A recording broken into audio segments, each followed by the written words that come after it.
Have you ever had that one project or piece that has so many flaws and so much wrong, yet there is a level of charm that cannot be denied, moments of pure gold?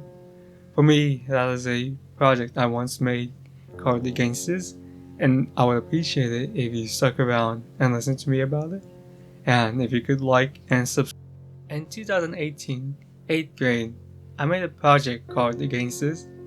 It is the absolute worst of all my projects, failing in all degrees, from gameplay to visuals and its story. 2020, I made a new story and made plans for a Little Planet adaptation. Yeah, I found myself not able to. I found myself wanting to let go of some past trauma. 2021, senior year, I now know what I wanted to write: a remake of my worst story ever. My goal was to bring peace to the gangster's troubled development by giving it a better story, better visuals, and gameplay. So I got to work. I started to experiment with different controls, new ways of telling a story. I messed up big. I announced this project before I finished the script. I even got so excited I forgot to make a project plan. So every morning I would go and type away. The story kept evolving in so many new ways, but the gameplay got sidelined. I promised the community an interactive movie, and I was not prepared to give up on it. Even after all my efforts, I sadly had to announce my first delay. I was in a trade school, and my program was cybersecurity, and I got really busy. I found myself struggling to even focus on the gangsters, and I didn't fully know what I want from this project, or even how to do it. 2022, January came along, and after struggling with a lot of time, I finally did it. I finished the script. All that was left was the gameplay and cutscenes. Sadly, I became even busier with school, so I had to announce another delay. I felt so awful, but I kept pushing. But deep down, I knew all this delay was from my lack of planning and trying to make a story into a game, even if it doesn't work. I promised an interactive movie. Each delay brought me so much pain. At last, in July, it was finally finished. I felt nothing. I felt anger at the fact that I failed at my goal to bring peace to the gangster's troubled development. I may have been in a better headspace at the time compared to the original gangsters, but I still failed. I came to hate the gangsters remake. I began to look at all the worst parts of the gangsters. So, I will now begin to explain why the gangsters does not work. The gangsters does not work as an interactive movie, as it has very little interaction to make a difference. All the interactions don't even provide you with a different result or dialogue. This was due to severe technical limitations. Not only that, I ended up getting lost while writing the script and forgot to add different paths. The gameplay is the biggest problem. I wanted a game with a story where the player can take their own pace and not feel rushed. I failed in communication. I failed to explain to the player to explore the world around them, to find stories. I noticed that most players never found all the stories.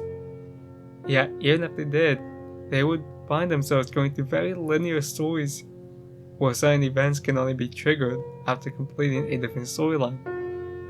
Is it really fair to tell the players to explore at their own pace, yet restrict their access to parts of the story? However, now looking at it, I recognize the biggest flaw. This shouldn't have been a game. It should have been a visual novel. As not every player wants to wander around a hub world to find cutscenes. The players who want gameplay would be annoyed at their movement taking a halt for a cutscene. This was the biggest flaw of the gangsters. I didn't let it take its shape. Rather, I forced it to become something it was not. A year went by and I was working on my first movie. It was the story that was replaced by the gangsters. I decided to play through the gangsters for the first time in a while. It started off negative, but something clicked with me. I said, "There's a really pretty level." Before I knew it, I started saying, "That was a really wholesome poem." I couldn't push past all its flaws, but now I was able to see its hidden gems. I've been writing books since I was in first grade, yet when it comes to writing about me and my personal experience, I've always struggled.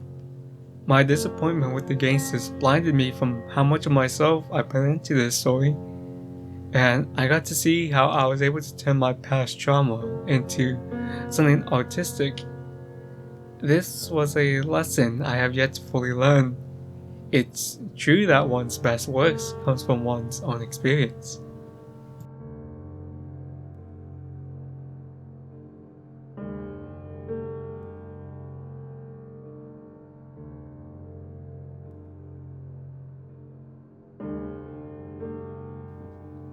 The two main characters, I think they have a lot of charm to both of them, having a pretty solid character arc.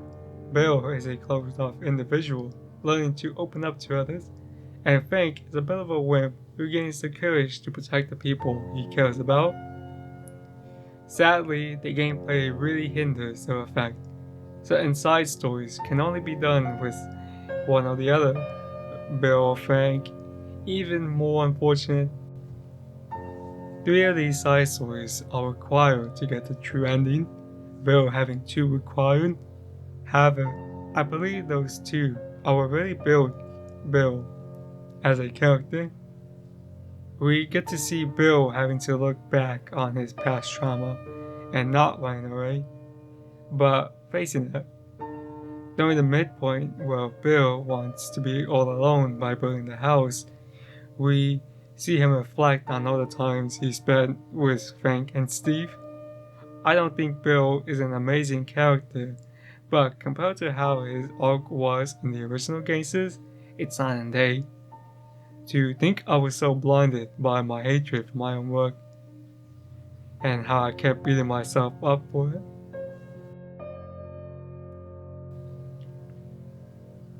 However, we still have Frank. His lows aren't as low as Bill's, but I don't think his highs are the same as Bill's. I think his arc is just okay. Frank's side story is him just talking to others and trying to understand them. One aspect that carried over from the original Gangsters was the friendship between Frank and Steve. I think in terms of story themes, Frank is probably the most similar to his counterpart. Well, except for the fact that Frank doesn't out of nowhere become a vengeful killer, so why now do I like them? After the release of the Gangsters, I hated every character.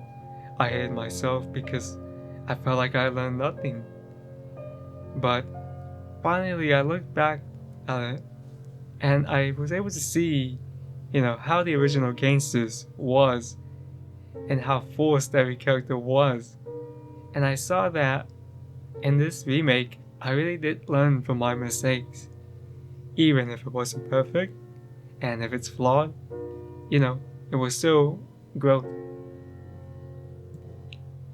Without a doubt, I believe that the best character, and my personal favorite, is Steve. In the main story, he plays a big role, with him being the one to introduce the unfinished house. However, his side story is what really adds to him. Around the forest and deep forest, we can find many different places in which Steve has tried to make his home. Yet for many reasons, it doesn't work. Steve is filled with so much inspiration, and it's one song that shaped him as a character. Gene MacLeod's Snowbird. In this verse, it goes, "My mind says I only want to be a wanderer, and just like you, I'm longing to be free. But in my heart, I know it's just a lie. For without her love, the vision of my happiness will die." Hearing this verse, it clicked with me as to who Steve was as a person who yearns to be free and alone, but deep down, it's a lie. Love and connections with others is what makes him happy. It kinda adds a level of somberness to his ending, where he leaves to go into the deep forest. It makes you wonder if he's truly happy. Maybe someday he'll learn to find a place called home. I also just think he's a very funny and charming character. Sadly, Finn is a weak link when it comes to the characters. Compared to his original counterpart, he is vastly different, and I believe this is what makes him so messy. His original role was a purely evil one, only with a terrible plot twist to show that he did care. The worst is that he lacks screen time, and therefore doesn't get fleshed out as much. And even with his screen time, it repeats how he needs to learn to let go. This is just bad writing on my part, and I do believe he could have been a better character by showing why he cares for Bill so much. It was his life of hatred, and having someone who cares for him, it just meant so much. But Bill isn't even able to care for himself. He can't fully open up to Finn.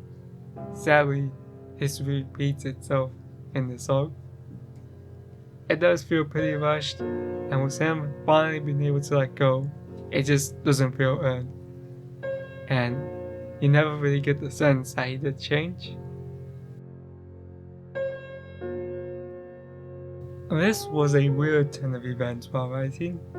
Yeah, I noticed that it became a theme throughout the story, and it was about finding a place to belong, a place to call home, and what it's like to have your home taken away from you. It makes you feel lost and unsure, and I thought it would be a fun plot to add to the story, but I was not prepared for how much of a story it took up. Little did I expect the entire plot was about finishing this house. It was odd, yet it felt natural for Steve, Finn, Bill, and Frank, all three of them not having a place to belong, but having a place to build together and being able to open up with each other. I believe this is what really showed Bill that he can be happy and his life doesn't have to be filled with loneliness and hatred. I guess instead of building a house, they were really building friendships with each other. I know, that was lame. I think it goes without saying that endings are pretty hard to write. Sometimes we want to end on a high note. An ending can leave a lasting impression and go a little bad. During writing, I knew that I was coming to the end of my story and I needed to find a way to end it. And I thought of many different ways, but none of them felt right. So I rewrote it time and time again, with each new ending being less dramatic but feeling more natural, till I finally came up with one that just fit. But I wanted more. Writing this story left me thinking a lot about my own journey, so I wrote a goodbye letter to a former friend of mine. While it's hard to leave their love behind me, I know it's just a part of life. And that's why I love this ending, because I was finally able to move on. I was able to take this heartbreak and turn it into something more. It's something that I've always struggled with, to finally be able to open up with my heart. I guess in a way, I was built on this part.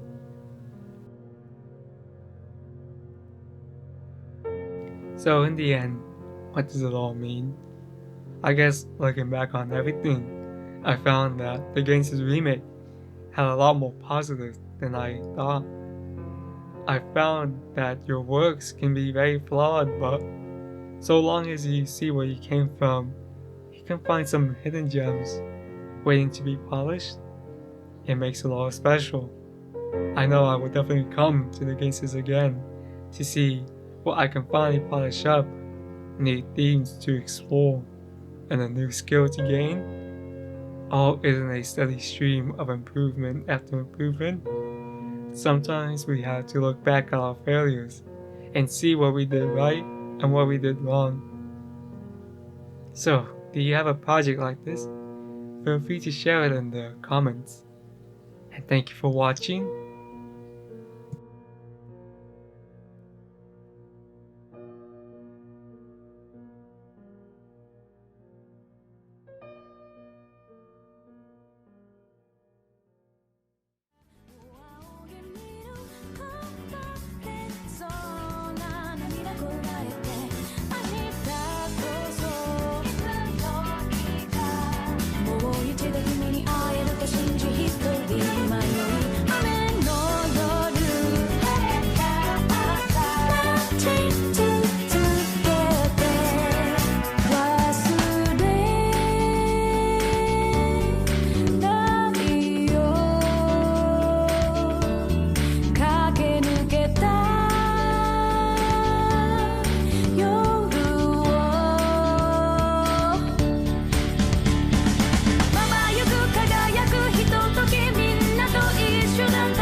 しな